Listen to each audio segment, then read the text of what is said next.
Fox News host Tucker Carlson said in an interview Thursday that President Donald Trump has succeeded as a conversation starter but has failed to keep his most important campaign promises.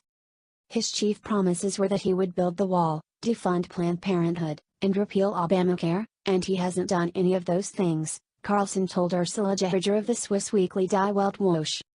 I've come to believe that Trump's role is not as a conventional president who promises to get certain things achieved to the Congress and then does, said Carlson, whose new book Ship of Fools is a New York Times bestseller. I don't think he's capable. I don't think he's capable of sustained focus, he added. I don't think he understands the system. I don't think the Congress is on his side. I don't think his own agencies support him. He's not going to do that. On the other hand, Mr. Trump has succeeded in changing the national conversation and forcing Americans to re-examine issues of key importance, such as immigration. I think Trump's role is to begin a conversation about what actually matters, Carlson said. We were not having any conversation about immigration before Trump arrived in Washington. People were bothered about it in different places in the country. It's a huge country, but that was not a staple of political debate at all. Trump asked basic questions like why don't our borders work? Why should we sign a trade agreement and let the other side cheat?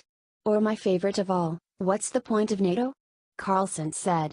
The point of NATO was to keep the Soviets from invading Western Europe, but they haven't existed in 27 years, so what is the point? These are obvious questions that no one could answer, he said. Despite his natural suspicion of irresponsible elites, Carlson said he is not a populist, because populism is a reaction to a failed political system. Populism is what you get when your leaders fail. In a democracy, the population says this is terrible and they elect someone like Trump, he said.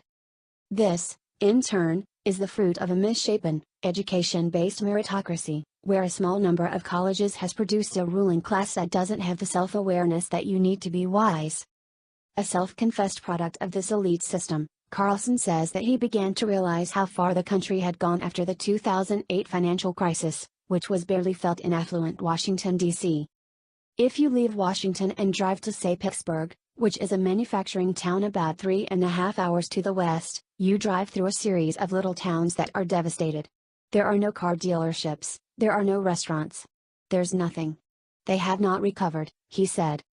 Rural America, he thought at the time, is really falling apart, and yet nobody in Washington seemed to understand that.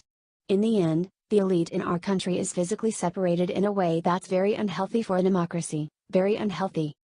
Trump, on the other hand, could smell that there was this large group of voters who had no one representing them, and he brought them to the Republican side, but the realignment is still ongoing, Carlson said.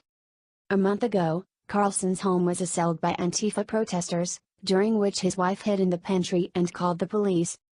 This has a chilling effect on people's ability to speak and to think freely, Carlson said. That's the point. It's totalitarian in its intent. We should fight it. Our public conversation has been hijacked by extremists like this, he said.